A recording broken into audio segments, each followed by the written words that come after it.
There are some interviews where you can tell almost immediately that the host was not prepared for the person sitting across from them. And that's exactly what happened here. Because in today's clip, a MAGA-aligned NewsNation host tries to defend Donald Trump's handling of Iran, only to get completely challenged by Democratic Congressman Seth Moulton, who, unlike most people shouting about war on television, is actually a combat veteran. Before we dive into the full story, comment where you're watching from, and don't forget to like and subscribe so you don't miss the next one. Now, what makes this exchange so interesting is that Moulton doesn't just push back on Trump's Iran strategy. He directly calls out the contradictions in MAGA's arguments, especially when it comes to sanctions, diplomacy, and the Obama nuclear deal. And once the conversation turns to oil sanctions relief during the middle of the conflict, you can almost feel the interview start slipping away from the host in real time. Let's get into it. President Trump says Iran's peace offer is like a kid's wish list for Santa. Sovereignty over the Strait of Hormuz, demanding reparations for war. We know how much MAGA loves the word reparations, and no guarantees on nuclear weapons. So the Iranians are playing Trump, and Americans are still paying a small fortune at the pump. But you don't watch this show to rehash cable news talking points about whose problem it is or who caused the problem. There's got to be some kind of solution put forth. President Trump's put forth the solution of strangling the Iranians economically for the next couple of months. At the beginning of this conflict, a vast majority of Americans said it was important not only to end Iran's nuclear program, but also disrupt their ability to support terrorism. Important goals. Democrats don't much like Trump's solutions, but have offered little of their own. Congressman Seth Moulton is with us now. If we look forward rather than back, Congressman, because America is at the place we are, and America is better when America is respected and feared abroad, what would you do to ensure that Iran stops supporting terrorism, gives up nuclear weapons, and lastly, reopens the Strait of Hormuz? I mean, one of the most important lessons we've learned from these misbegotten wars in the Middle East, Leland, is that you have to have a plan to win the peace. Not just win the war, but win the peace. Sadly, Trump is not only losing the war, but he's losing the peace negotiations as well. And I'm going to say something shocking here.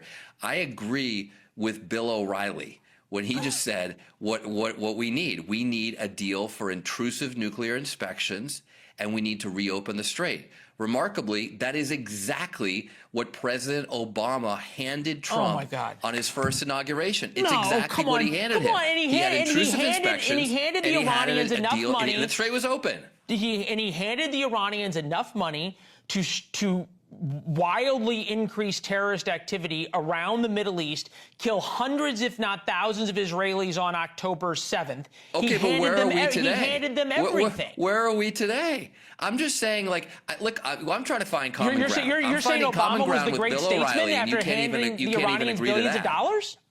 Excuse me? You're saying we should be more like Obama, who gave the Iranians billions of dollars? Wait. Oh, so Trump, when he amazingly lifted oil sanctions on the Iranians in the middle of the war, like, hey, thanks for killing 14 Americans, we're going to lift oil sanctions on you. That alone gave them $15 to $16 billion.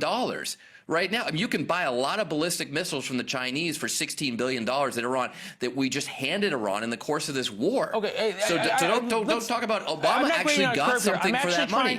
Whether you like the price or not, Leland, hold on. Whether you like the price or not, Obama got something for that money. He got intrusive inspections.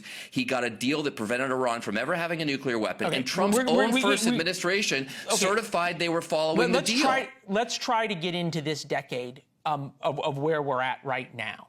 Democrats don't like anything Trump's done. They didn't like his negotiations with Iran. They don't like the war with Iran. They don't like how he's treating the Israelis. What do you do right now to restore American deterrence and to reopen the strait? And if it is not continuing to strangle Iran economically and potentially use military force against them? The only two options here at the end of the day, the only two options are to actually take over Iran to reopen the strait. We're talking Iran-Iraq war again, Iran is twice the population of Iraq, so maybe 300,000 troops, since we all agree the 100,000 we sent to Iraq wasn't initially enough, because that would actually eliminate their nuclear weapons program, actually change their regime into a more peaceful regime, a Western-oriented regime, and actually reopen the strait. But if you're not willing to do that, then at the end of the day, you've got to negotiate with the Iranians. So here's a first step. How about send some professionals to negotiate instead of real estate tycoon Steve Witkoff?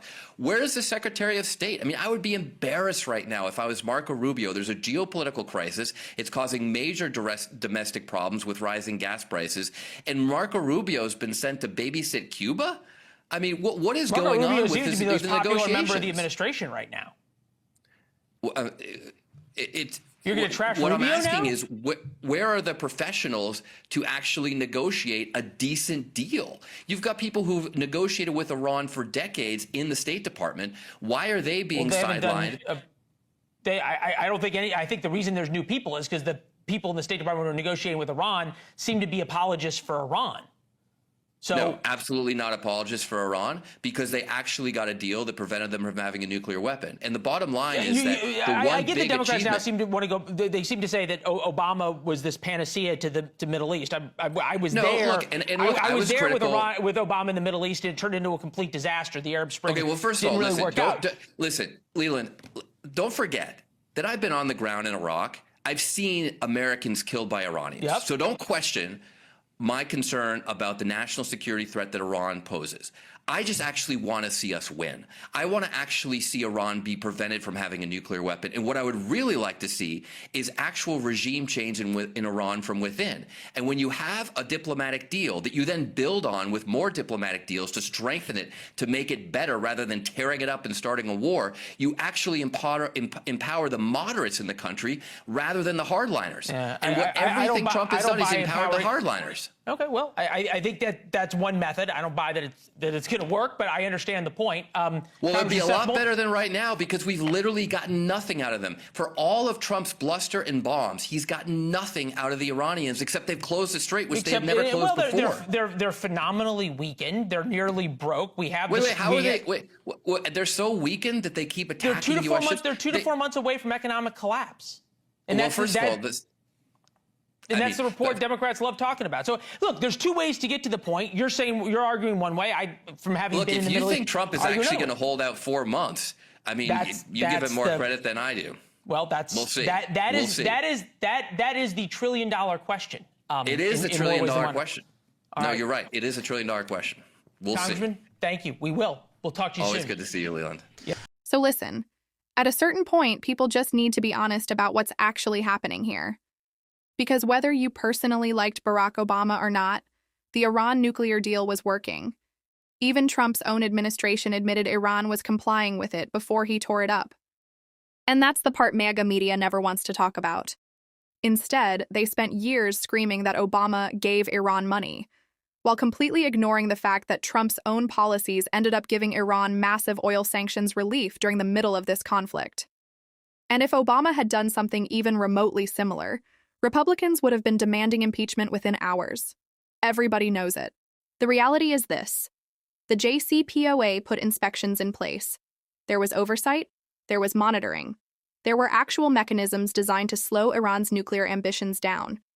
It wasn't perfect, but it was containing the situation far better than what we're seeing now. Because look at where things are today. Oil prices are rising globally, tensions are escalating, and every aggressive move has only strengthened the hardliners inside Iran.